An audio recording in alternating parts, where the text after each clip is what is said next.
목표를 이루려면 옛날 강나루에서 사람을 건네주며 살아가던 뱃사공이 하나 있었습니다. 어느 날 저녁 뱃사공은 손님을 건네준 후 속이 출출해 주막에 들어가 술을 마셨습니다. 밤 늦게까지 술을 마시고 건어하게 취한 뱃사공은 한밤이 되어서야 되돌아오기 위해 배에 올랐습니다. 한참이나 노를 젓던 뱃사공은 새벽 이슬에 온몸이 젖어 한기를 느끼며 술에서 깨어났습니다. 정신을 차리고 보니 노를 젓고 있었는데 이상하게도 밤새도록 노를 저었지만 강을 건너지 못했습니다. 왜 그런지 살펴보니 배를 나루턱에 묶어놓은 채 노를 젓고 있었던 것입니다. 사공이 아무리 열심히 노를 저어도 나루턱에 묶어둔 줄을 풀지 않으면 강을 건널 수 없습니다. 인생도 마찬가지입니다. 사람은 누구나 성공하고 싶어 합니다. 그래서 나름대로 목표를 세우고 열심히 노력합니다. 그러나 모두 성공하는 것은 아닙니다. 왜 어떤 사람은 성공하고 어떤 사람은 실패할까요? 사람이 실패하는 중요한 원인 중 하나가 과거의 나쁜 습관을 버리지 않기 때문입니다. 나쁜 습관을 버리지 않고 노력만 하는 것은 마치 나루턱에 묶인 줄을 풀지 않고 노를 젓는 것과 같습니다. 나쁜 습관을 버리지 않으면 아무리 노력해도 좋은 결과를 얻을 수 없습니다. 낭비벽을 없애지 않으면 아무리 돈을 벌어도 돈을 모을 수 없는 것과 같습니다.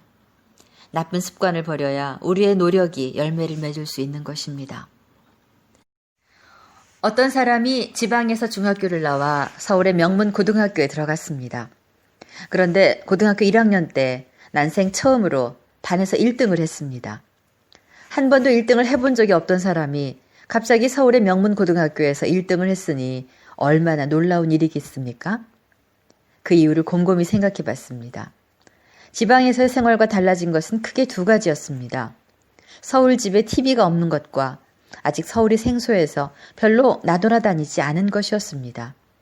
그런데 정말로 이 두 가지가 성적이 크게 오른 이유였습니다. 이 사람이 고등학교 2학년이 되면서 집에 TV가 생기고 놀러 다니기 시작하니까 성적이 떨어진 것입니다. 학생은 TV를 안 보고 놀러 돌아다니지만 않아도 공부를 잘하게 되는 것입니다. 우리는 나쁜 습관만 버려도 좋은 목표를 이룰 수 있습니다. 그러나 나쁜 습관을 버리는 것은 결코 쉬운 일이 아닙니다. 나쁜 습관을 버리려면 쾌락과 편리를 포기해야 하기 때문입니다. 놀러 다니는 습관을 버리려면 그것이 주는 쾌락을 포기해야 합니다. 돈을 낭비하는 습관을 버리려면 돈이 주는 편리를 포기해야 합니다. 신앙생활도 마찬가지입니다. 악한 습관을 버려야 바른 신앙생활을 할 수 있습니다. 그래서 예수님도 만일 내 손이 너를 범죄하게 하면 손을 찍어버리라고 하신 것입니다. 이 말씀은 실제로 손을 찍어버리라는 뜻이 아니라 그런 각오로 악한 습관을 버리라는 뜻입니다. 손을 찍어버리면 손이 잘리는 고통을 겪습니다. 편리도 잃게 됩니다.